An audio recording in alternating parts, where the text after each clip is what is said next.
thank you for joining us for our annual Public Safety Breakfast. We appreciate our speakers who you'll be hearing from shortly taking the time out of their schedules to come, and we can hear from them today, so thank you again. We also want to say thank you to our sponsors, All Pro Electric, KC Carpets, the Merrimack Valley Chamberlain's Business Program, National Grid, Norwood Insurance Agency, and Pride Star Trinity EMS. So thank you to all our sponsors.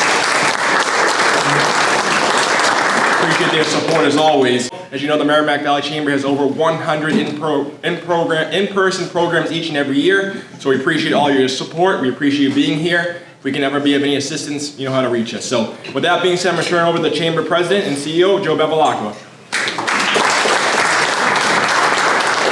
Thank you. There are a number of other programs that are coming as well. We don't have dates yet, but with the Secretary of Labor and Workforce Development on our Education Workforce Development Program, the Secretary of Education on our Education Program is coming, and there's also several other programs that are in the works that you'll hear about next year.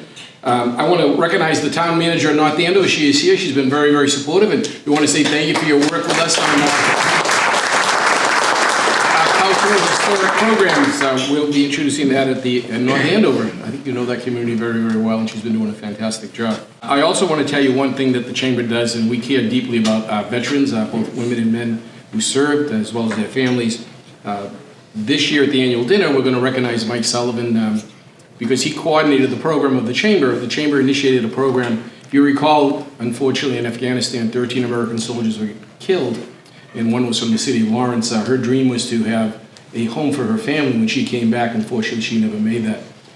So the family was able to buy a home, but it was in complete disrepair, and they obviously had no money to rehab the home. So through the efforts of the Chamber, through all of you, through donations and through support from suppliers and material donations and contractors, the Chamber was able to completely gut the building, and it is completely rehabbed, and the family is living there now. And we're going to recognize Mike because he coordinated that. And that's just one example of the Merrimack Valley Chamber's community service programs. In addition to last year, we did about, I think it was 8 food drives, a diaper drive. We did already this year, we've done a book drive, and we did another drive that I know that we've done well, and there'll be more coming. One of the things that we're doing is trying to reach into the community to help those that are in need, and that's one of the programs of the Chamber, and you'll continue to see that information. But programs of interest to the business community is what's important to us. And that's why you've seen the Chamber host the government leaders, the mayors, as Michael mentioned, the mayors, the managers, the lieutenant governors, the state senators, the members of Congress. But then also there are 2 or 3 topics that seem to come up on a regular basis, one of which is energy. And that's why the Chamber hosted the Secretary of Energy and Environmental Affairs at a program on energy. We also worked with one of our sponsors, National Grid, where National Grid made $100,000 available to small businessmen and women. We were able to give $100,000 out to 100 businesses simply by being a customer. And they didn't even have to be a member of the Chamber, but because they were a customer and they were in need of assistance, they were able to receive that. We also take economic development very seriously. That's why the Chamber is the most awarded chamber in your region. And economic development is very important. So whether we help small businesses grow and expand, or whether we help businesses locate here, although whether we help on workforce development issues, workforce training, financing, permitting, doesn't matter. That's why we hosted the new Secretary of Economic Development. Healthcare, one of the 1 or 2 or 3 top issues we just hosted at the Expo, the Undersecretary of Health, along with the healthcare panel. And then we come to something that I see, unfortunately, every day on TV. And the first thing I say to myself is, thank God it's not here. And that's crime and violence against everybody. And I watch the businesses that are damaged, destroyed, burnt, shoplifting, and saying, thank God they're not here. I see the people that are hit by cars in Boston. Every day in the news on Boston, there's a shooting in Boston or Dorchester or somewhere, and I'm saying, thank God it's not here. And yet, there are people that don't appreciate what I think our men and women in law enforcement do every day. I, for one, never want to call you. But when I do, I want you to respond. And I have to tell you, we've had to call the police departments very, very infrequently on behalf of the business community. But when we did, they were there, and they resolved whatever the issues were. And that's why public safety is so important to us, because we can't predict what's coming. You know, I remember, Mr. District Attorney, your predecessor about 10 or 12 years ago talked about something that was coming. And he talked about how the police officers were riding, patrolling in the neighborhoods like 1, 2 o'clock in the morning. They'd see a blue light on a bedroom window. And they said, do you know who your son or daughter is talking to in the middle of the night? And that was obviously now become an issue more and more and more in terms of social media, where kids are on the computers all day and all night. And then obviously the issues that we hear continually about drugs and other issues. But we want to bring public safety to you with the people that are on the front line. And we're very, very fortunate that we have such great speakers who come every year, because they want you to know what they're doing and what you need to know, both for your home, your family, and yourself. So we're going to begin with the new guest, although or not he's been a friend of the Merrimack Valley Chamber in his other capacity as a state legislator. Please welcome our new district attorney, Paul Tucker.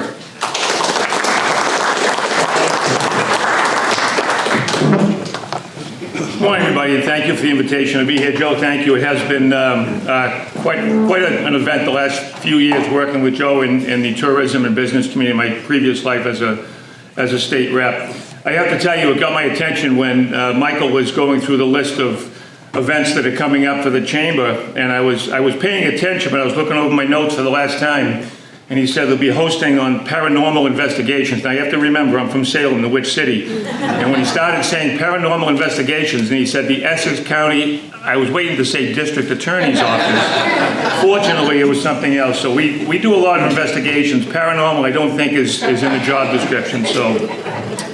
So it really is a pleasure to be here. What I thought I would do this morning is use my time a little bit to tell you what's going on in terms of our office and what we're doing. But if I could preface the remarks with just a little bit about how I came to this office, and I just think it's important because for many of you, this is probably the first time that you've either met me or heard me speak. So last year when I was running, I got a call from the Globe, and they said there was a number of questions, and the reporter said, are you going to be a traditional prosecutor? And I said, well, it depends on your version or definition of traditional. Said, I'm actually a non-traditional candidate. I've never prosecuted a case before. I was a police officer for 34 years, 32 of those in Salem. I spent most of my career in the detective division, 19 of those as a captain in charge of the Criminal Investigation Bureau, and the last 6 as chief. And what I think that we can count as some accomplishments, when I was with Salem PD, we did a lot of community work. We created what we call the Community Impact Unit. I think we were the first ones in Massachusetts for that type of unit.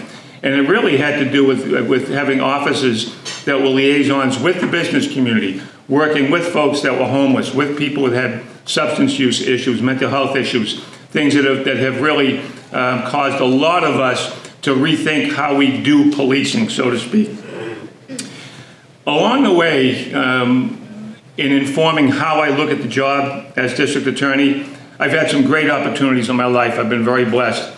And one of those, and I just wanted to take a minute to speak on it, was a trip that I took to Israel in 2013. It was a law enforcement trip. There were 15 of us, and we were all law enforcement executives from the New England area. And I reflect often back on that trip, because what you do in current positions, we lean back a lot on what we've learned. And I learned so much on that trip. One of the things I learned was commerce. Commerce in Israel, and we talked with the person who ran the largest mall in Tel Aviv. You think about this, think about things that may not normally come across your desk. The person that we talked to was in charge of security for the largest mall in Tel Aviv. And he talked about every single day trying to balance commerce with security. And every day for them was a training day. Every day they would try to have somebody sneak either a bomb or a gun or something to try to get through the security and trying to penetrate it. And they did that to keep people on their toes. And somebody asked the question, what happens during the training, if somebody got something in? He said, well, we would pull that security officer out. We would try to retrain them.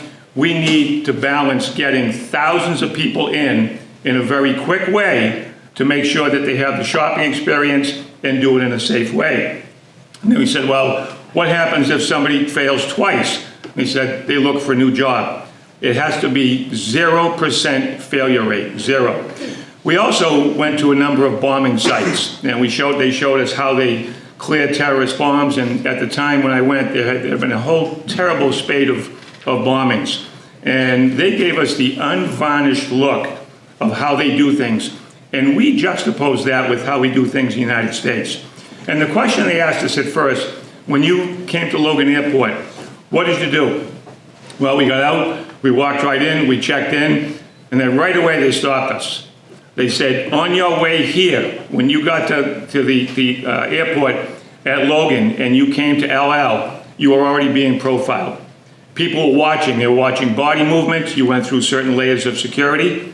When you took the bus to come to Ben Gurion Airport, we already had you on facial recognition. You were on cameras miles out. We ran your name. We ran your background check. And when you got to the airport, again, layers of security. And it got me thinking about what we do in this country, and particularly when it comes to cameras and facial recognition. In the United States, particularly in Massachusetts, we have some pretty strict rules on cameras, privacy, facial recognition. And this is where, when we spoke with the Israeli authorities, they said, this is why you get it wrong. And it brought me back to a story from about 8 or 9 years ago in Brookline. I knew the chief at the time, Dan O'Leary, and he told me a story. Brookline had a terrible crime that took place. 2 o'clock in the morning, there was a nurse coming from the Longwood area, walking back to her car. 2 guys pulled up in a red pickup truck. They pulled her into the vehicle, drove away, assaulted her, and basically threw her off on the side of the road. Fortunately, she survived. It was a really difficult case to solve. The case was made easier because Brookline at the time had what they called the community cameras. Everything was on film. Those cameras were so good, they not only got the pickup truck, they got the license plate number. That crime was solved. Now, what we would think we would commend the police department for became a really hot, contentious issue in Brookline, which culminated in a vote that the townspeople took to take the cameras out. They felt that they did not want to be on this big brother scenario. Much, much different than what they do in Israel. I'll close the loop on speaking about the Israel trip. When on the way home on the plane, there were about 5 or 6 of us, and we were marveling at not only our hosts, the wonderful people that were there, but the differences in how they handle domestic policing.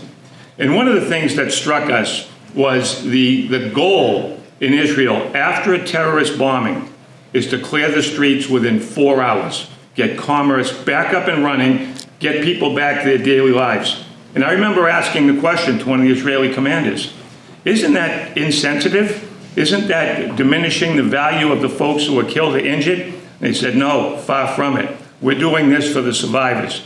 And we had that conversation on the way back, talking about, can you imagine if we had a bombing like that in the United States? I was home for 8 days when I was in my backyard, and my wife came out and said, you've got to come in right now. I came in, turned the TV on, it was the Boston Marathon bombing. And if you recall, amongst the great work that was done, and I was a member of a group called NEMLIC, which is a regional response, had a very outside role, just in a support role, watched the best of law enforcement doing extraordinary work. But if you recall, the 4 hours that scenes were cleared in Israel, it wasn't a matter of hours, days, or weeks to clear up Boylston Street, it was months.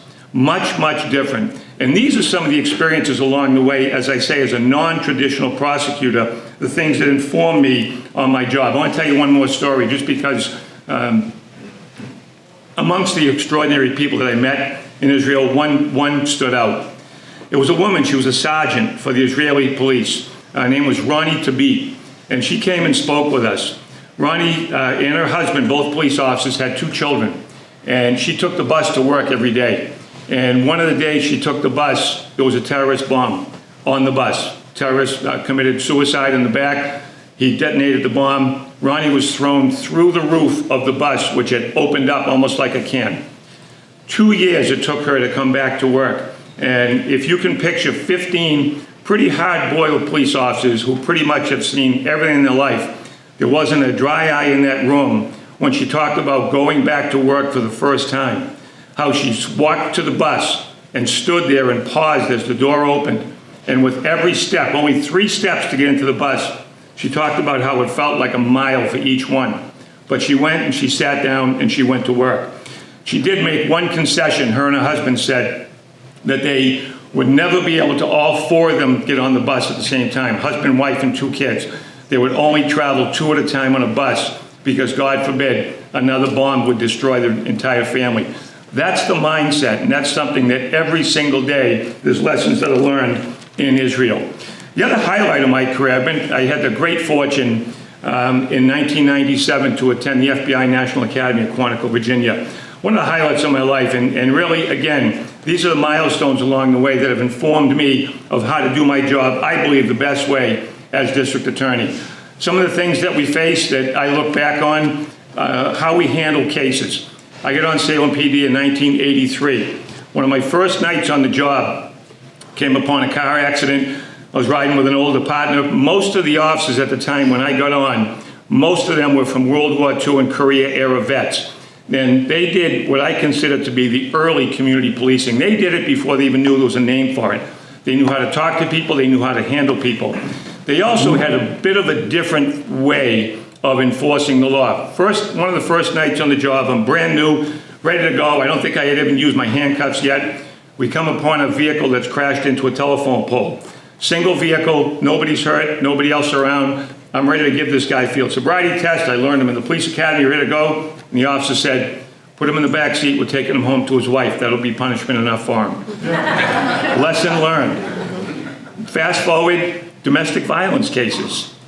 When I first got on, we had no right of arrest in much of the domestic violence that we saw. In fact, this is how bad it was. We would oftentimes find ourselves packing families up because the abuser we didn't have a right of arrest. We do now. Thankfully, the advocates and folks that have worked in this area, in Salem we have Hawk, the Jenny Geiger Center, Jane Doe Inc. have done some really extraordinary work making sure that these laws have caught up. Speaking of laws being caught up, one of the biggest changes, I would say, in my career has been technology. If you asked me in 1983, what's DNA? Something in the science book. Today, we use it every single day. Part of the problem that we face, particularly now in the DA's office, is the laws which have sometimes not caught up with technology. So the first time that a police officer seized a phone, one of the smartphones, not much law about it at the time. We could go in, we could look things up, we can read it, we could get names, text. Now the law is caught up. We have laws in place, things that tell us how to do our job. Let's face it, Massachusetts is very strict when it comes to policing.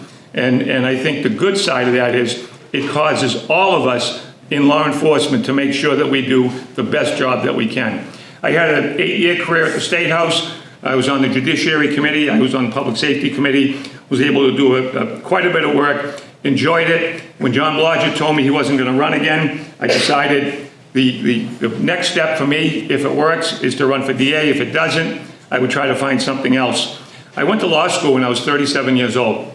Went to night school right down the road here. Loved it. It was a great experience. 3 years, I zipped through it the best I could, put my head down, got done. Was never sure where it would take me. And here I am now as the Essex County DA. We have 170 people in our office, 85 attorneys, 85 support staff. We have a marvelous team. We also have 15 state police detectives. By law in Massachusetts, the district attorney is in charge of all unattended deaths, whether it's a homicide, suicide, accidental, unknown. And I'm very proud of the fact that we've developed an extraordinary relationship with these gentlemen here, not only personally as chiefs, but their departments. Early on, I had a very difficult case. I know Chief Keefe is here from Andover. It was a case at the intersection of domestic violence and mental health issues. And what I'll just say is a couple of things. One is Chief Keefe is an extraordinary leader, as are all of these gentlemen here at this table. And two, the things I worry about a lot after having 34 years in law enforcement and a son who's a detective sergeant in Salem. I worry a lot about first responders' mental health, police officers, firefighters, EMS, and the scene that the Andover officers had to encounter. One of those officers, by the way, a fairly new officer, and I would say it was probably the first scene of that magnitude that he had to face. Fortunately, I think that there's been a great enlightening in law enforcement The days of, in 1983, when I first started on the police department, going to a really bad scene in the morning and ended up being at the Sports Haven Lounge in Salem at 8 a.m. having a couple of beers before you went home. Fortunately, that now has been replaced by critical incident stress debriefing, peer counseling. We're in a really good place. I still worry about the suicide rate of police officers. It's 4 or 5 times that of the average citizen. Here's what we know. We know if something's predictable, it's preventable. If we can predict that police officers take their own lives at a higher rate, we should be able to do something about it, and we have been. I think we're going in a fairly good direction. I do want to mention something that's touched both of my careers as well at the State House and as DA, and that's retail crime, retail theft. I worked on a bill that I didn't get passed. I tried. I worked with the retail community to try to stop this secondary market selling. Here's the example. A guy from Salem, from my community, went to a number of Home Depots all around New England, and he stole high-end light bulbs and thermostats. And then he would go on eBay and all these other sources and sell them. What we found was somewhere around $400,000 or $500,000 worth of theft that this one person was responsible for. Now multiply that times the everyday theft that we see. I will tell you up front and strongly, I don't believe in this non-prosecution lift of not prosecuting shoplifters, not prosecuting retail crime. I think that's the absolute wrong direction to go in. And frankly, a lot of these people, if we find out that some of these folks, I wouldn't say most, but some are doing it because they have substance use issues. I understand that. I'm also somebody who understands making sure that we support people in recovery, making sure that people who are in the grip of addiction, that we're doing everything we can from a treatment standpoint. But I also know that people who are trafficking in fentanyl deserve the strongest consequences. As a result, one of my colleagues at the time in the State House, Tim Whalen, Republican from down in Barnstable, retired state trooper, the two of us as state reps, Tim a Republican, me as a Democrat, passed a really tough, strong bill, strikingly making sure that people who are trafficking in fentanyl face a mandatory sentence. We lost 2,400 people last year in Massachusetts, mostly to fentanyl, and unfortunately we're on pace to lose a couple thousand people. That's not people in the shadows. These are our friends, our family members, our relatives, our co-workers. We need to do everything we can about that. Let me just switch just for a second to some of the things we're doing in the office. We have a really strong juvenile diversion program. This past summer, we did some programs. I ran a flag football camp up in Lawrence. We had 75 kids for the week. Chief McCarthy was there, came up and strongly supported us. In Gloucester, we sponsored a fishing with the police officers. We had kids, they put over 300 kids taken out on the police boat and fishing. Now think about that. You take a kid out who's probably never been on the boat. It's not just about fishing, it's about bonding with police officers for 2 or 3 hours at a time. I will tell you a story, and I'm the DA, so I have to be honest with you. I have to be 100% honest. I went out on the fishing trip on one of them, and I had never been striper fishing before. And I caught a striper. It was pretty good size. We threw it back. But then I hooked onto one. And Scott DeLay from my office is here. He's a fisherman. He'll attest to this. I hooked onto the big one. And the rod bent almost all the way over. And I'm reeling it in and reeling it in. And the 2 Gloucester police officers said, "You got to get him in. This is going to be the biggest fish we caught all year. This is the one." I got it almost near the boat, and the whole rig broke, and he got away. I came back, and of course, I talked about the fish that got away, and I think that there's a few smiles here. But the highlight of it was when we had the end of the year cookout, and the Gloucester police presented me with a trophy with a big striped bass on it that said, "The one that got away." So I actually have it in my office. And, you know, the one that always gets away isn't really true. That's actually a true story. We did mini grants for 34 of the cities and towns. I think about 20-something opted in for after-prom activities. We sponsored a taco truck in Gloucester. Now, somebody may say, what does this have to do with the DA's office?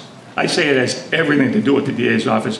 I want my office to be a community partner. I want us to be seen as a community resource. And coming here today and having been able to work with Joe over the last at least 10 years in my previous life, this is what it's all about. It's about people coming together. Our business communities in Salem, on the North Shore, in Essex County, I marvel at the work that our business people do and the generosity and the philanthropy that all of you are engaged in. It actually helps all of our jobs, and I think it benefits all of us. And I'm really pleased to be able to have a few minutes to talk to all of you this morning. Thanks very much.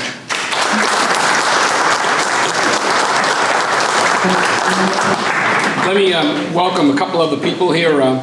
First, I want to thank to Trinity. Trinity is very, very important to our communities as first responders. Thank you for all you do. Also, Adamson Industries here. They came in late. They're the ones that put the police lights on and a lot of the police markings. We want to say thank you to them. Very, very quiet. Thank you to Adamson. And also to Northern Essex Community College for your work in terms of training our future police officers. So thank you so much. Our next speaker is not a new person to us. He's been here a number of years. We want to say thank you to the great work that our Essex County Sheriff Kevin Coppinger is doing. Please welcome our sheriff. Well, good morning, everyone, and thank you for having us here. Joe and Michael, I'd like to offer a special thank you for every year we get invited here, and this is for me, this is one of the highlights of the year for us. This has always been a very good group, very receptive, and it's an important mission that we all do. And if I could just take a minute to kind of put it in an analogy how the three entities up here work together, and think about a baseball game. Let's not talk about the Red Sox because this is not their year, so we're not looking for last place. But the gentlemen to my right in their staff and their offices, they're like the opening pitchers. They're the starting team.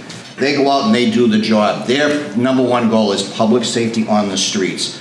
They patrol, they prevent, they respond to 911 calls, and they investigate crimes. And when the crimes are necessary to be charged, they file for the complaints, and then it goes to the middle relievers, over here DA Tucker's office and his staff. They take the ball from there, they prosecute the crimes, whether it's plea bargained or they go to trial in front of a judge or a jury, it's adjudicated in the courts. And if the person is found guilty, and if the court says they have to go to jail, that's when the closers come in, the sheriff's department. They come up and see us. We provide them 3 squares a day, a nice orange jumpsuit, and some programs to try to get them out of the criminal justice system. And what I like to say to the inmates when they leave us, nice seeing you, hope I never see you again. Let's get Dunkin' Donuts tomorrow morning, and maybe I'll buy you a cup of coffee, but maybe not. But that's the picture. That's how I look at the criminal justice system. And like Paul, I was a police chief too in my former life. So it's kind of nice that we all know each other's jobs pretty well because we do work as a team. And actually, we meet monthly through the Essex County Chiefs of Police Association for a luncheon and a training, so we're always sharing ideas.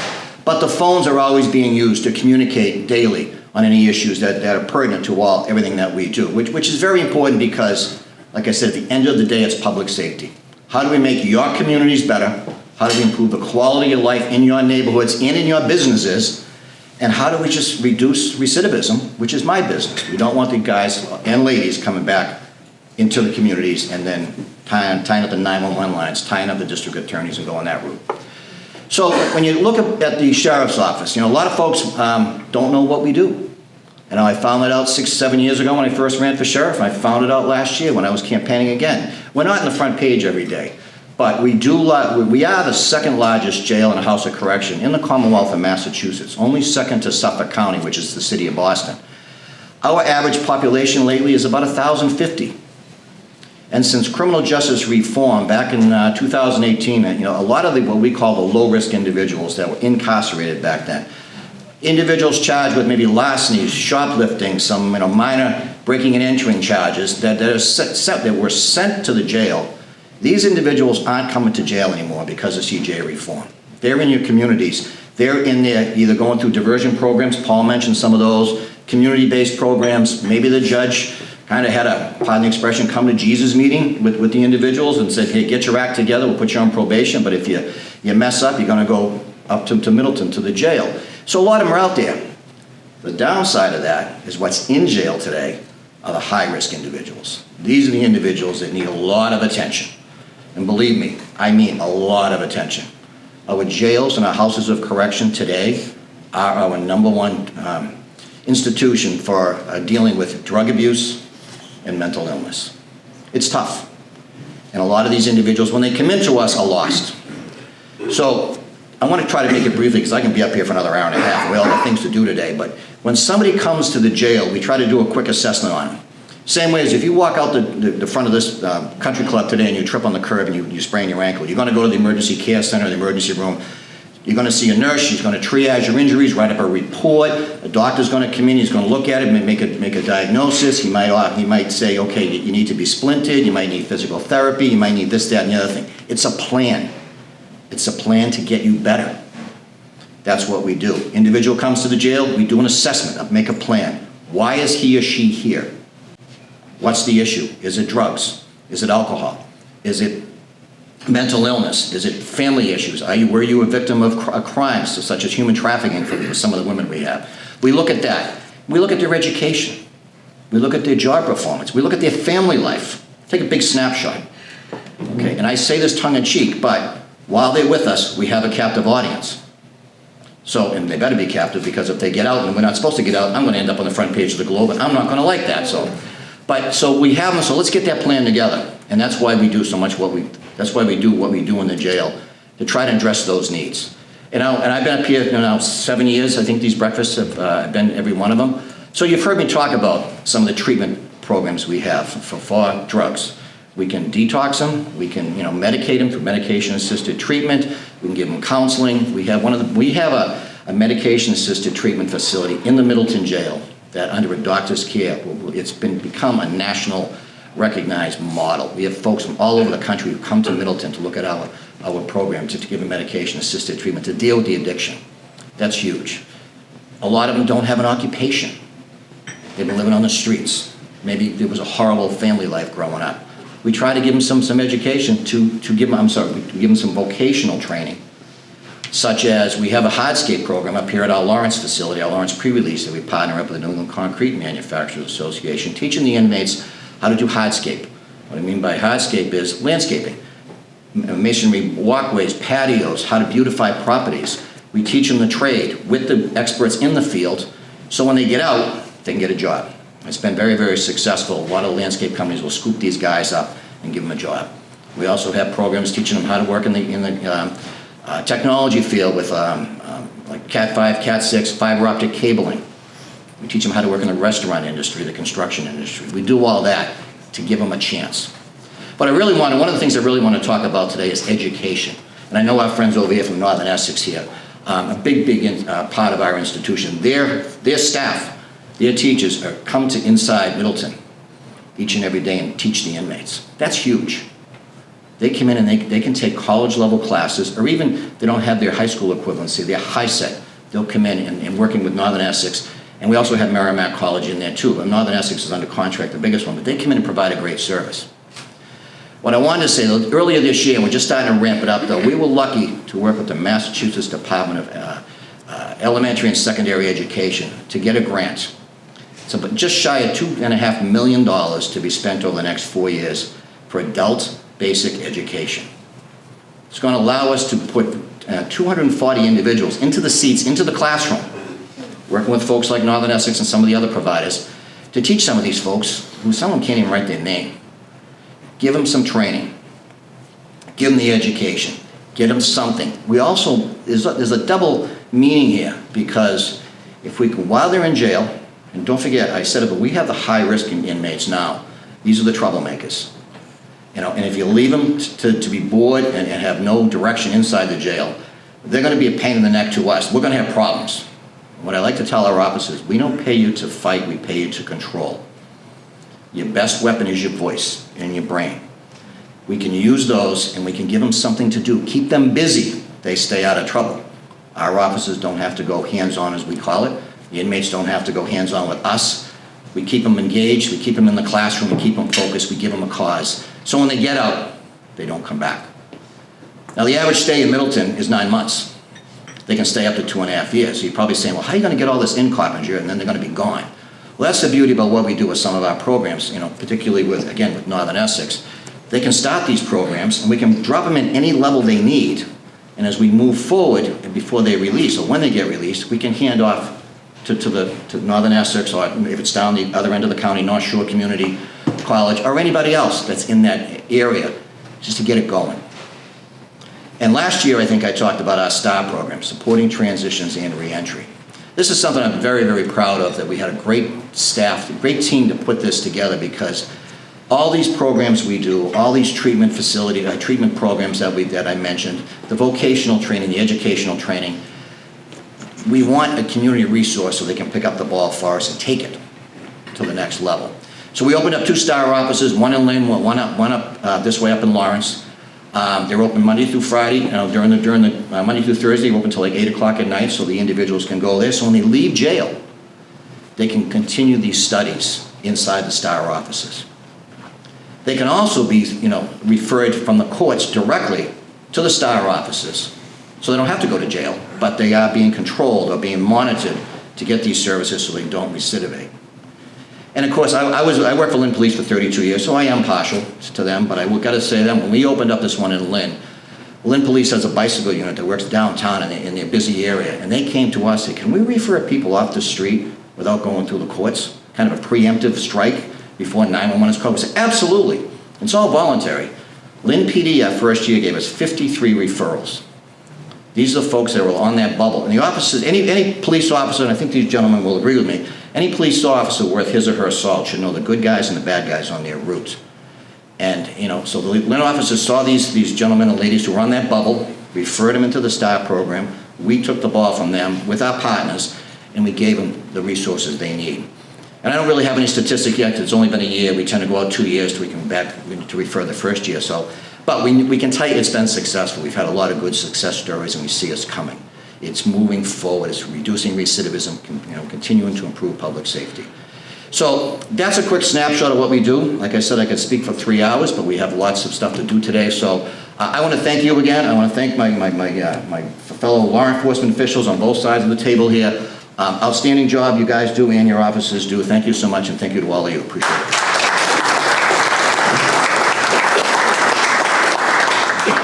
Thank you. You can see the cooperation that's already developing. One of the things that we think is very, very important is to recognize the police chiefs, so the chiefs of police, for the positive work they do, because most times you read about them, you see them, and they're being criticized for something, unfortunately, sometimes. We want to showcase for you all the great things they do. And one thing that I think is so important, because we are a regional chamber of commerce, the largest, most effective business organization in the region, is the regional cooperation, how they work together. So our first chief from the town of Andover, we're going alphabetical, Police Chief Patrick Keefe.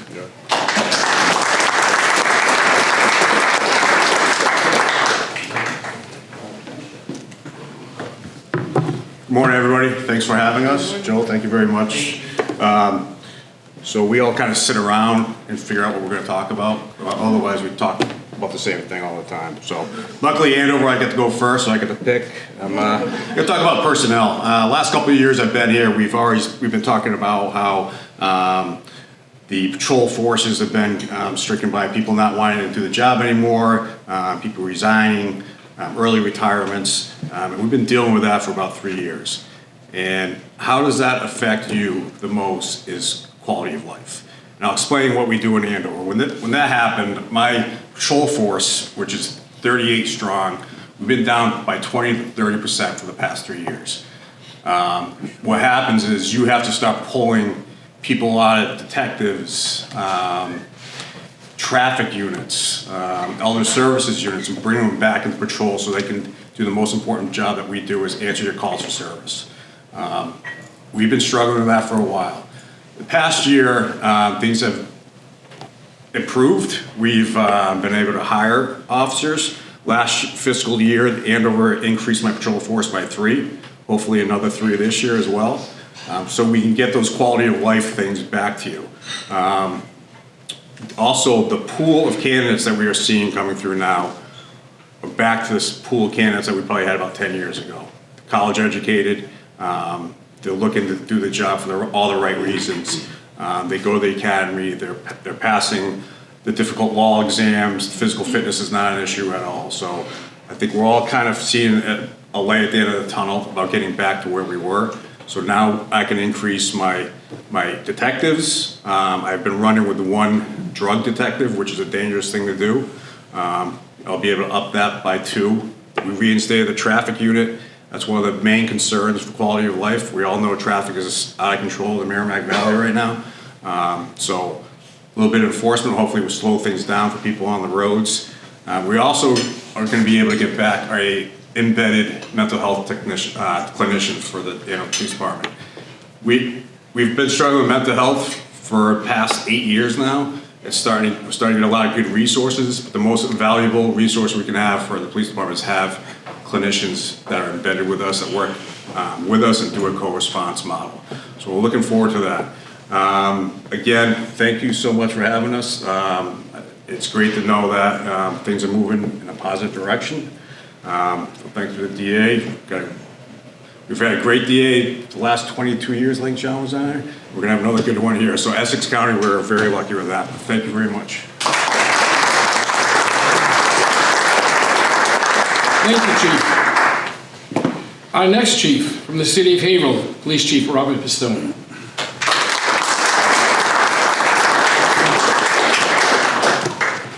Thank you, Joe. Mr. District Attorney, Sheriff, fellow chiefs, distinguished guests, good morning. So let me start by saying how lucky we are to have Joe Bevilacqua in the chamber. Not only in his role in the chamber, but also city council for many years. Not a better supporter of public safety and businesses. Doesn't always make the most popular decisions, but what's near and dear to him, he doesn't care how he looks. He does what he feels is right, and tremendous amount of respect for you, Joe, for the way that you support business, the way you support public safety, so thank you. So with that said, the importance of business in the community, that's one of the most important calls that I get is from a business owner. You know, whether there was a crime committed or the quality of life issues outside of their business with people loitering and whatnot, people are not going to want to frequent your business if it's not a safe environment. So very important to us that we have those relationships. And to give an example, this past week I had a complicated case with the ambulance issue, and I reached out to our great friends here from Trinity Pride Star, and one call, they took care of it. And that's what this is all about, relationships. When I first got here today, I had a few businesses come up to me. What can we do to support the Haverhill Police Department? We had a new business, Adamson Industries, moved, we have new owners, took over a few months ago. They came, they said, what can we do to support your community? So just, again, without you, without thriving business, our communities simply are not going to excel. So with that said, and again, the importance of business, I grew up in a family. My father had an insurance agency for 30 years. My mom had a travel agency.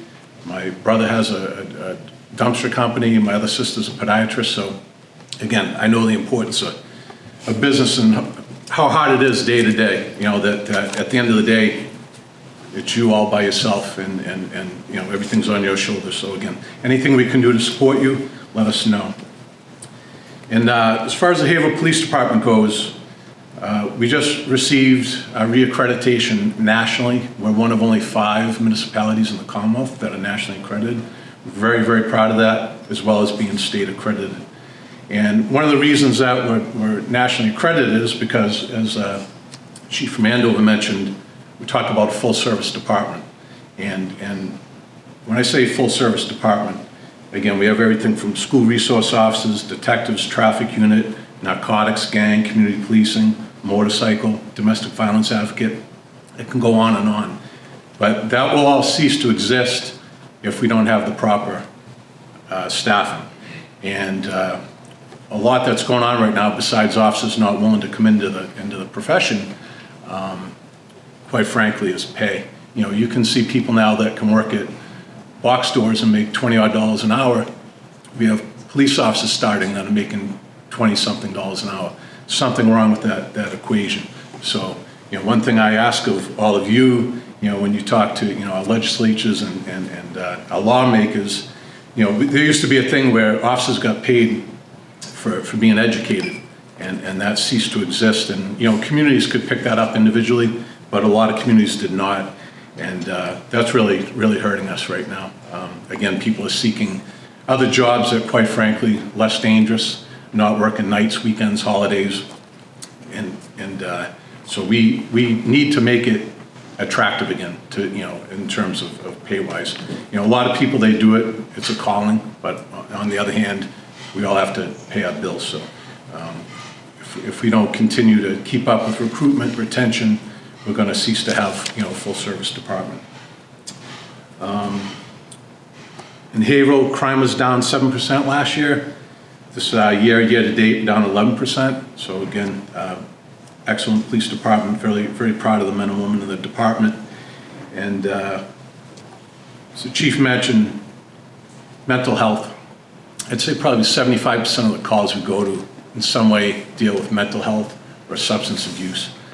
We have a clinician that's embedded with one of our offices. She's a licensed clinician from Leahy, and they go to all the mental health calls, when they're on. So as opposed to, in the past, we would transport somebody to hospital, they'd be out in a matter of hours back in the street without the service. So now we're trying to work on a model where we follow up, we make sure that they get in the type of services that are required.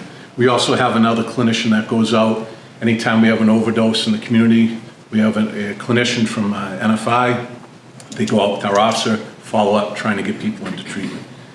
And one thing I did want to touch on too, as far as businesses, scams. Again, multiple calls every day from businesses on scams.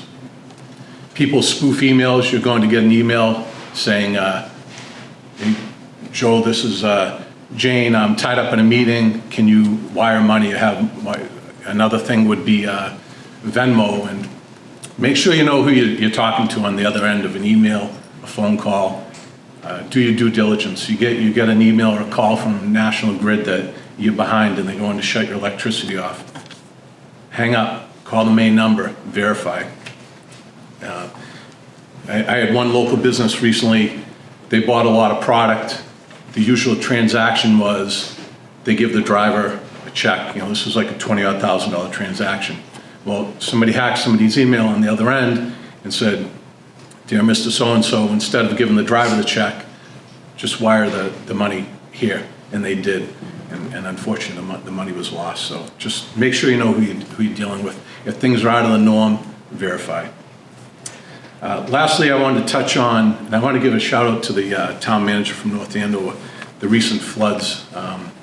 North Andover did a great job in terms of being a leader in getting all the communities together to try and get the various communities and businesses affected. I'm sure you're all aware by now, unfortunately, we didn't qualify for federal disaster assistance, which is extremely unfortunate. But I will say this, if any of you were affected or you have any clients that were affected, the Small Business Administration is going to offer loans. If you need information on that after the meeting, if you want to come up and talk to me or on Facebook, even if you're from another community, I'd be happy to help you. So thank you very much.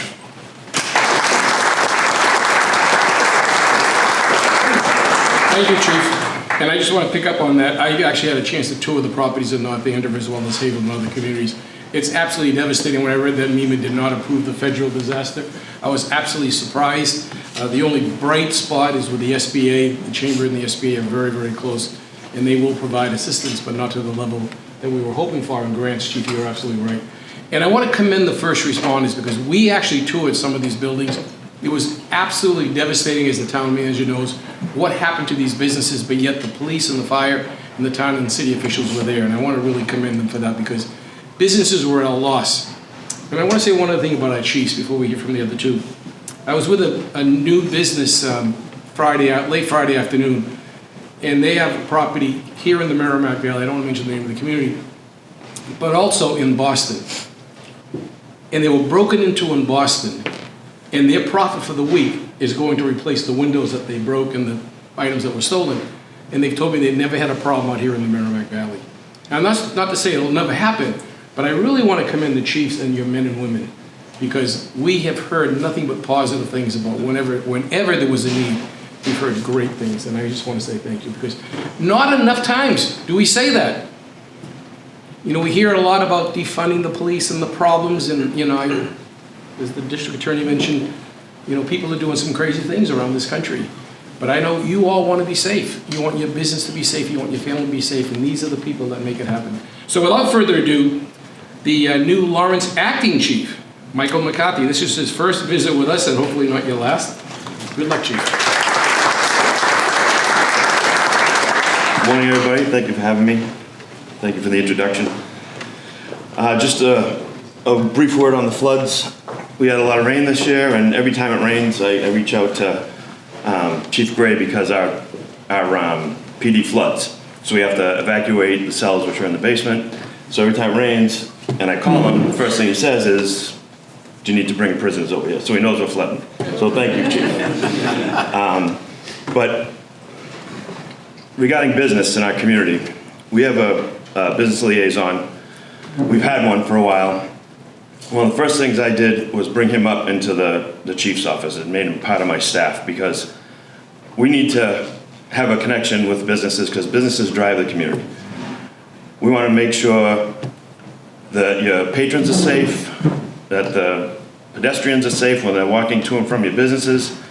So we've also improved our network of cameras in the downtown area.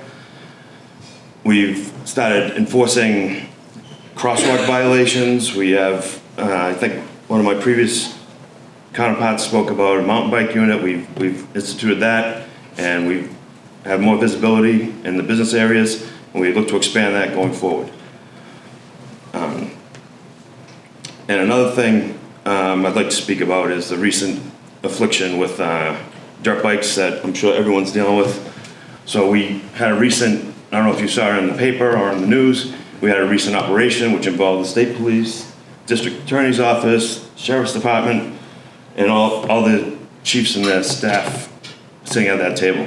And as a result of that, we were able to tow 20 motor vehicles, 20 motorcycles. During that operation, we also recovered a stolen motor vehicle that was occupied by 3 people. But in order to do that, it's a huge operation. We can't chase cars anymore, so we have to come up with other ways to attack this. So we relied on technology. We have a network of about 400 cameras, city cameras in the city. We use drones, we use the state police helicopter. We had, personnel from each of the departments that I mentioned earlier, and it was a 7-hour operation that we considered highly successful. There was no injuries, there was no motor vehicle accidents. As I said, we towed 20 motorcycles and also recovered a stolen motor vehicle that was occupied. So we made over 10 arrests, and we've been working with our city council and our local government, and they've instituted new ordinances that allow us to now hold those motorcycles until the court case is finished. So that will keep those motorcycles off the road for a couple months probably. So we said we thought that was a success, and we plan on doing more operations like that in the future. And I'm gonna wrap it up by saying I'm lucky enough to stand up here before you people today, but I'm not the one that's out there every day doing all the work on the street. So while I appreciate the applause and the kind words everyone has for me today, if you can extend that courtesy to a police officer when you see him in line at a coffee shop, sitting there eating lunch. I know it may not seem like a lot to you, but when someone used to say thank you to me, it meant a lot to me. So again, I thank you for all your support. I'm happy to be here today, and I'll give it up to Chief McNamara, who's got a lengthy speech for you.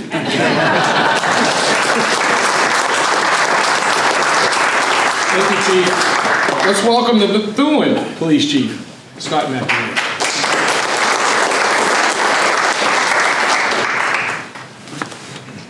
Good morning, everyone. I'd like to start by, of course, thanking Joe and Michael Bevilacqua, the Chamber of Commerce, and of course the Haverhill Country Club for hosting this wonderful event this morning and bringing us all together.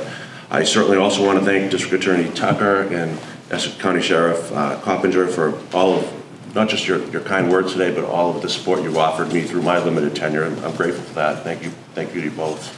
The same goes for my fellow police chiefs. Each one of you was there every time I call for your assistance, and I can't tell you how grateful I am for that. So I've been the police chief now for just about 2 years. I think when you first met me here, I had been the chief for about a day or two when I was invited to this breakfast. Didn't know what I was about to expect, but I certainly found a welcoming environment and certainly a supportive community. I inherited really the best of things when I became the Methuen police chief. I inherited a wonderful group of men and women that would truly care about the community they serve. I also inherited a very supportive community, including the business community, who was really there for us in every way. They really support what we do, and we're very appreciative of that. As members of the business community, you know better than most that how important the role of public safety plays in terms of building a sound and sustained and vibrant local economy. Ensuring that we have safe neighborhoods, safe streets and businesses has always been essential for any community that desires to be a destination to live, work, and do business. I'm pleased to report that the great progress continues in the city of Methuen in that regard. Some of those improvements in our police department are visible to the public eye, while others not so much. But they're just as important and impactful. So when it comes to contributing to the city's economic vitality, those things are important. In terms of the visibility, you may have noticed our department has grown considerably over the past 2 years. Just 2 years ago, we were a department of 80 sworn members. Today, I'm proud to report we have 98 sworn members, and we're hopeful to be moving towards 106 in the very near future. Along the way, we've been able to address what I would call our lack of diversity issue. We've hired at least 20 new police officers in the past 2 years, and that accounts for some attrition. 40% of those new hires are hires from underrepresented minority groups within our city. So we're proud of that achievement. But as we've grown the department, we've also had the ability to become considerably more proactive than we had been. Our specialty units have become much more robust. When I talk about specialty units, I'm talking about our narcotics unit, our community policing unit, traffic units, and even general detectives. I believe that they've made a visible impact in the city of Methuen. But what I'm most proud of is the impact we've made in terms of our department-wide community engagement efforts. One of the things we stress at the Methuen Police Department and we encourage our Methuen police officers to get out of their police cruisers every single day.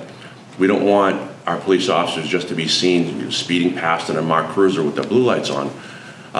We encourage them to form relationships with the community they serve. So every day you'll see Methuen police officers, they're getting out of their cars, they're doing the traditional things like walking beats, parking walks, business check-ins, but also some of the non-traditional things like stopping in at our senior center every morning and popping in and sitting down and talking to a senior, spending 20 or 30 minutes kind of learning about a senior's life and exchanging stories and getting to know each other. One of my favorites that our officers routinely engage with is check-ins with children at bus stops. It's just a wonderful opportunity for us to get into really, when you talk about getting into the ground floor, it doesn't get any better when you can stop in and talk to young people that are waiting at a bus stop. Sometimes parents are there, sometimes they're not. I'm sure parents appreciate seeing a caring police officer stop in and talk to their child. We do that every single day. There's hundreds of those interactions each month. We track those interactions. We're up 600% from where we were just 2 years ago.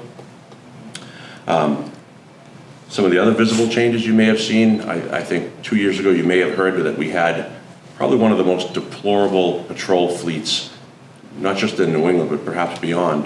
Methuen police officers were driving police cruisers with over 200,000 miles on them. Today, I'm proud to support with of course, the help of with the assistance of Mayor Perry, our city council, but most importantly, the taxpayers, including amongst those taxpayers, of course, the business community. But we've added 16 new patrol cars to support our fleet. 6 more are on the way this year. Every patrol car that that's been granted to us has gone right to the line officer. They're not going to the top level brass in the department and working with it way to the bottom. The inverse is true. These new cars are going to the line officer, and over time they'll make their way up to the administrative staff. That's how it should be, and that's how it is now in Methuen. We're also seeing optimism running high in the city across a spectrum of stakeholders, from residents to business owners who've seen increased police presence in their neighborhoods and in and around their business establishments. Also, we're trying to improve our level of cooperation with other department heads within the city itself. For example, our traffic unit now routinely meets with our economic development team and our code inspectors to discuss plans for all new commercial and industrial development in our city. All those projects are being discussed, and we're in on the ground floor of that discussion, evaluating potential traffic and congestion issues, and so we can plan proactively to avoid those types of situations. The Methuen Police Department recognizes that we're contributing to thriving, sustained economy. We will continue to work with all stakeholders to ensure that we keep that momentum going.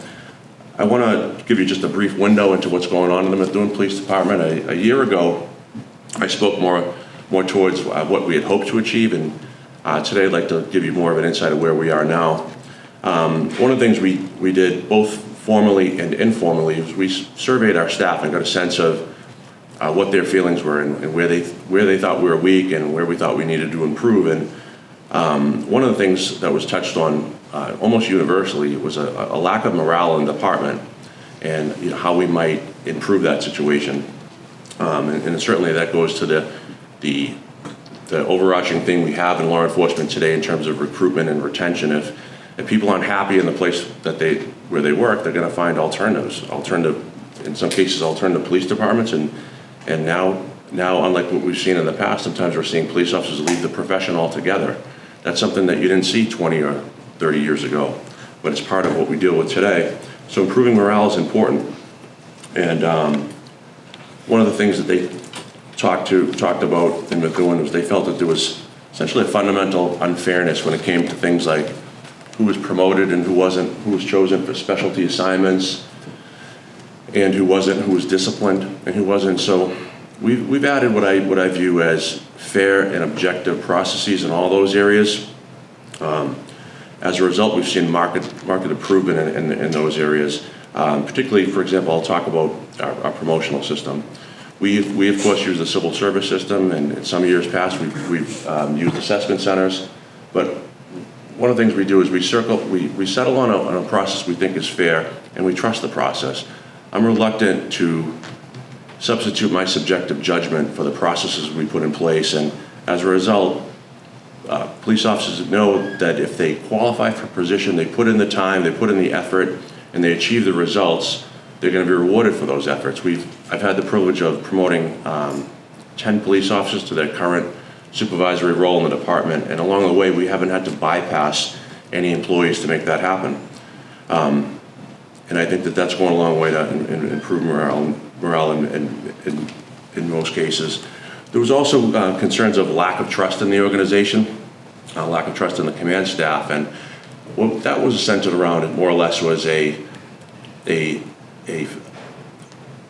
understanding or a feeling that they were not trusted to make good faith decisions in the field. They felt like every decision they made was an opportunity to get second guessed and God forbid, disciplined.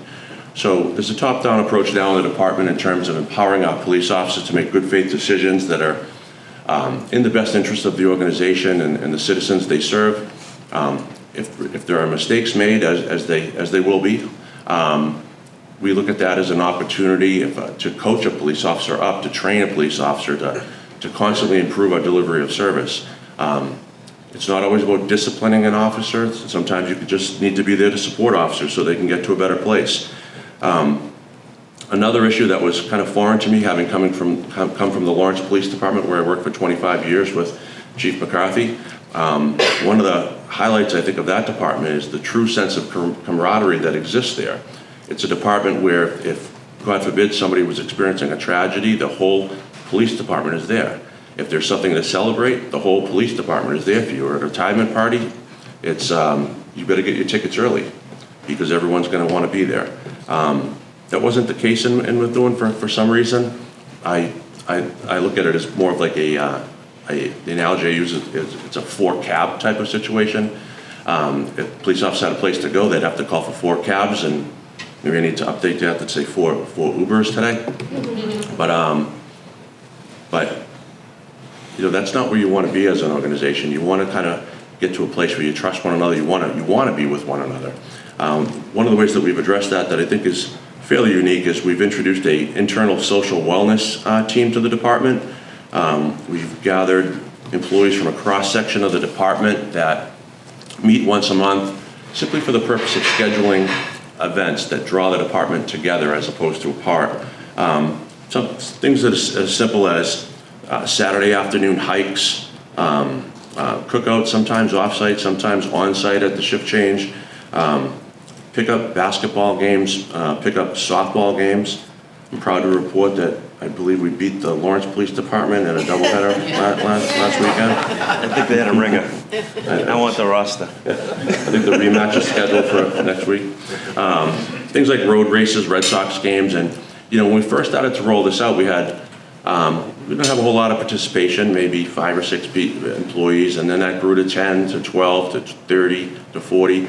And it's now not just the officers, but it's the families, the extended families, their loved ones, children, and I think that gets to when you get to that deeper level of caring about each other, you start to get to a real good place in terms of the camaraderie that you can develop in your organization. We're also looking to, of course, improve the physical working environment for our officers. That was another thing that was touched on in surveys. Our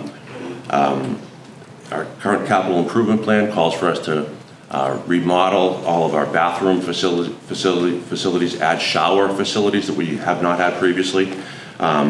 We're bringing in locker room facilities so that our police officers have a place to store all of their uniforms and equipment. Of course, they'll have the ability now to, if they have a traffic assignment, for example, during the day, they can now come to the police station, ideally, and take a shower, relax before their next shift, before they have to drive all the way home and back. These are the little things, but the things that matter to improve police officers' working conditions. You also spoke about needing the tools just to do their job. I mean, we touched on the police cruisers, but this year we're also buying all new tasers and body cameras for all of our new police officers. I'm proud to report that we're one of the few departments in the Commonwealth that all of our police officers wear body cameras, and they've come to love the body camera. If there's not one available, they ask for one. They understand that camera is there to support them. It more often than not, if there's a complaint, we're able to go right to the video, right to the audio, and see it for ourselves what happened. And almost universally, we're finding out that our officers are doing the right thing. They're meeting our expectations, and they're performing at a high level. Every police officer in Methuen is going to get a new body camera this year. They'll also be issued a new taser. One of the things we've always stressed it, but we've really kind of reinforced it the last several years, is the sanctity of life and how important that is. Well, if we value the sanctity of life, we have to give police officers a tool beyond their service weapon. Officers often encourage deadly force situations or things that are ratcheting up to that level, where sometimes a taser is the most appropriate tool to use. Well, it's important that every police officer has that tool accessible to them on their duty belt. Every police officer in Methuen will have a taser this year. We're also adding, in terms of tools, we're adding to the public camera system. Chief McCarthy spoke about the public camera system, the robust public camera system in Lawrence, and it's something that I hope to bring to Methuen. I know it's also in Haverhill, I believe, Chief. What a wonderful tool in law enforcement. I've seen it solve crimes, everything I say from hit and run to homicide. Some crimes are just difficult to solve, and if you don't have that first lead in which to work from, you're lost. These public cameras are just a wonderful tool. If the incident itself is not caught on camera, what is often caught on camera is the offender is going towards the scene to commit the crime or fleeing from the scene in an effort to get away. We may capture the vehicle, we may capture the suspect, we may get a good description of one or the other. In some cases, we might capture the plate. That might be the only lead that we had, and that lead might lead to others, and it allows us to close a case that we would have never closed before. We introduced our first 48 cameras last year, and we're going with the second phase this year. We're going to add 48 more. That'll give us roughly 4 cameras per square mile, so we'll be a little bit short of the 72 cameras per square mile in Lawrence, but we hope to get there one day. Of course, it's not all about what we can do to make police officers' jobs better. That's, of course, very important, that police officers should be well compensated. They have a very difficult, demanding job, and I also think a very rewarding job. We need to do what we can to, as I said, to improve their working conditions, but it's also about what's expected of them. It's important that we set expectations for our police officers, and we certainly do that in Methuen. One of the things you hear a lot in the law enforcement profession is that no two calls are the same, or there are no routine calls. You usually hear that in the context of officer safety, because we want to prepare our officers to be ready for anything. Something can jump out and happen at any time. But I will say, a lot of calls are very similar, and they can get monotonous, and police officers can fall into bad habits if you let them. You know, after you've gone to your 200th auto accident, your 150th hit and run, your 100th residential burglary, you realize you're asking a lot of the same questions, and it's just like the call that you went to before. And police officers can fall into the habits of becoming what I call scribes, being more concerned about getting the report in than finding the offender and closing a case. So we demand that our police officers move beyond just recording the details. For example, in the residential B&E, when did you leave? When did you come back? When did you discover the break? You know, was there any witnesses to it? That sort of thing. Which way did they run? What were they wearing? And then file the report. One of the things that we demand of our officers is that they exhaust every single lead. They're either going to close a case, identify an offender, or they're going to show us that they've exhausted every single lead that they possibly could have.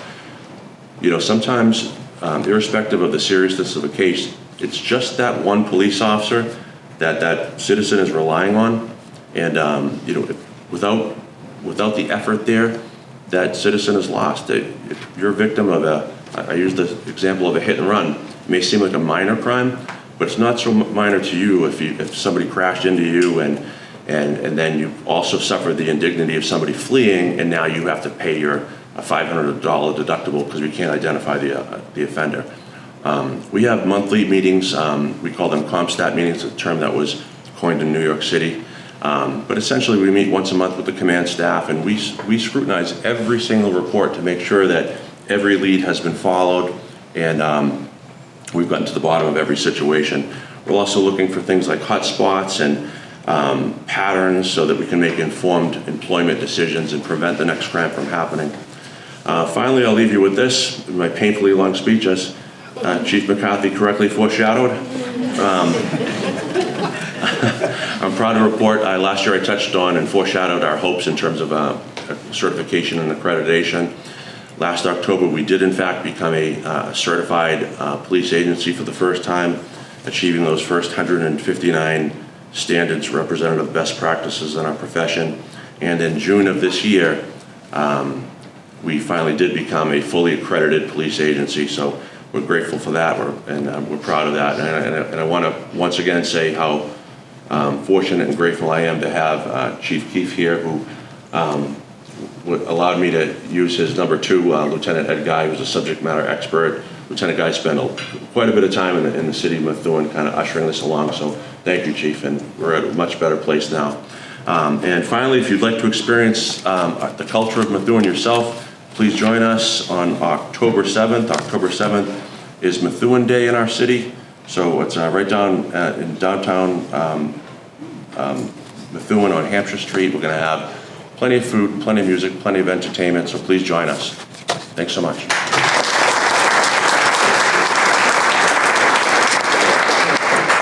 Now, our last speaker, but certainly not least, will be the North Andover Police Chief, Charles Gray, and then we'll take some questions. We have time for like 2 or 3 questions after the Chief speaks. Chief, welcome. Joe, next year we're going to be known as Andover North. So Yes. the alphabetical list comes down every year. I want to just, I'll hit on the principle of recency here, then I'm going to be the last person speaking, but also the repetition that you're going to hear some of the same things. First thing I want to do is introduce somebody that hasn't been introduced yet.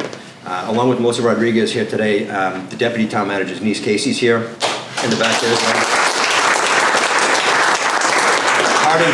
Part of the changes we made over the last couple of years is because of those two, and I introduced them 4 years ago at this breakfast because Melissa just came here, and Dee was just really like brand new as well. And I said back then, I was scared to death of him. I still am. So, but no, they both have been instrumental in some of the major changes that have happened in the department. And the first thing was we left civil service. Now, the other chiefs talked about the process of civil service, and you know, it's a long process to get things done. And because of those two women in the back there making this happen, we now are out of civil service. We've streamlined our processes, and we're getting high-quality candidates that are applying for the job, that don't just take a test and get on the job. They're here because they want to be here. As Chief Keefe said, they want to do the job. And so now that we're getting good quality candidates, another person that hasn't been introduced, well, is kind of in the room here, but it's Josh Stokel. And he's with Northern Essex Community College, but he's also the Academy Director. All right, so for those of you who don't know, he's in charge of the police academy that we all of us send our recruits to. It's the best academy in the state, and I'll argue with anybody about that. He's been here, and since Josh took over, it's gotten just better and better. One of the things that Josh does is he takes instructors from local departments like ours. So on top of having, you know, a police academy experience, the recruits are getting instructors from these area departments and others. And so they're seeing firsthand when they get out in the street, that was my staff instructor, that was my firearms instructor, that was my DT instructor. And it helps with networking. Along with having a strong academy you know, experience, they're getting out in the street. And now they're our responsibility. And one of the things that we talked about was, you know, the retail crime and stuff, and working with the business owners. I'm a firm believer that when you walk into Kohl's or Home Depot with absolutely no money in your pocket and you take something, that's not shoplifting, that's larceny. And I encourage officers to charge that, because you know, if you walk in the store with no money, you're basically saying, I'm going to steal. Whereas shoplifting, you're in the store and you're kind of like, I really don't have enough to pay for this, maybe I'll just grab this item and that's it. It's a huge difference. So having the officers with a strong academy background getting out in the street and introducing to the business owners has been one of our best experiences. But last year I talked about, we disbanded our traffic unit and we started a community impact unit, much like Salem. And the purpose of it was, with traffic, police reform, negative impacts, you know, pulling cars over, giving them tickets, that's no way to meet a police officer. So modeling after other area departments, the CPOP unit in these cities and towns, the CIU in Salem, we have a CIU now. And their job is to go out and make an impact. We have two community police CIU officers. One of them happens to be a staff instructor in the academy. The other one was our former traffic unit. When I say the CIU has a goal, the way they go about it, though, is completely different. If you didn't see over the past summer, one of our CIU officers was on a lemonade stand tear. All right? But what better way to get out there with kids at that ground level, like, you know, meet them at the bus stop and, you know, having a glass of lemonade with them. It went viral. We were very proud of it, and, you know, we're going to do it every year, obviously. But the other officer that does the community impact, he's out there, boots on the ground, meeting with the business owners, meeting with the housing areas, and talking about, let's solve a problem here. All right, it's not just a mundane being into a residence. How can we prevent this from happening again? And we've knocked it out of the park. We just reintroduced a new support dog. If everyone hasn't seen Scarlet yet, that's going viral. People love that. And then the other thing that Melissa and Dee have helped us out with, along with the floods, which everyone saw, I mean, it was devastating. We were all in text messages when it was going on to find out what's going on in your community, what's going on in this one. You know, I thought ours was bad until I heard about the sewer problem issue in Haverhill. And I was like, oh, you know, yeah. So, but at the end of the day, you know, the work that they did to help out the community, you know, and basically try to get people back on their feet as quickly as possible was amazing. To the point where Melissa would text me one night because another community was getting hit with floods, and she's like, "Oh, they got 3 inches." I'm like, "Rookies." You know, just one last thing I want to talk about too is the technology aspect. I just put in a grant for city cameras, town cameras. Everyone at this table has either have them or getting them, and again, with all the things they talk about how important they are, we're trying to do the same thing, and it just goes to show the communication that all of us have. This right here represents any meeting we go to, whether it's Essex County, NEMLEC, or Mass Chiefs. We're always together, we're always talking, we're always networking. So, you know, as a chamber and local business owners, understand that what you have a problem, you know, your problem in Haverhill could be a problem in North Andover, and if it is, we're gonna talk about it, and we're gonna be ahead of the curve to resolve it. So, thank you for inviting me, appreciate it. You know, when you were speaking, Chief, I was thinking of 3 issues that I faced and had to work with all of you. The Malden Mills fire, the gas disaster, and obviously now the floods. And every time, the men and women of the police departments, the district attorney's office, and the sheriff's office were all there. And I really think they deserve a round of applause. Every day.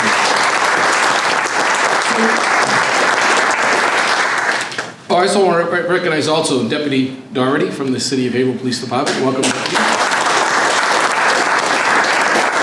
Are you here to protect me or protect the chief? I don't know. Does he want to say a few words? You want to say hello? No. We have time for a couple of questions. This has really been informative. You know, I have a question. I was out of state last night and I left 4:30 this morning, and I was listening to the radio trying to listen and learn about what's happening in and around the communities.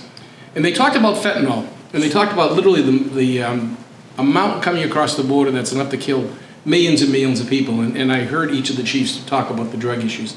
How do you guard against that? How do you protect that? Does anyone want to talk about that? Or is it as big an issue that people seem to say? That's a question. And how about you? Do you have any questions or comments? No, anyone want to talk about it? I would add to that. Okay. I'm a bit curious as to what you guys are seeing these days with the non-English speaking migrants that are, you know, you see it in the news every night coming into communities, and what sort of different challenges are you seeing with that, and how are you addressing it? Anyone want to take that? You want us to step up? I can hand you that, but you'll answer that briefly. Sure. So, you know, we're experiencing that in Methuen at the day's end, and really, I think where I start from is I want to make sure that these families are supported by their police department. That's really our role. I want to make sure that no one is exploited there. So, you know, one of the things that we do is we do proactive checks there all the time. We have our officers get out of the vehicle, walk through, make sure they're supported. Certainly there are some other concerns, but they're concerns for the community at large, not necessarily for the police department. In terms of like the cost, in terms of educating these children, for example. So that has created a burden on a community. I know that in my case, Mayor Perry is reaching out to local legislators and the governor and addressing that. I know the governor is trying to address it at her level. But from our perspective as police officers, police chiefs, that our role is simply to support these new residents of our community, and we're going to do that, and we're going to keep doing that, making sure that they're safe. Thank you. Any other questions? The chiefs will be here, so when we close our program, you'll be able to. Yes, sir. Joe, are there any pieces of legislation working their way through whatever government bodies that you think folks should be aware of, either in favor or against police, just so folks should be aware of? Did you hear that? Any pieces of legislation either in favor or against what police are trying to do?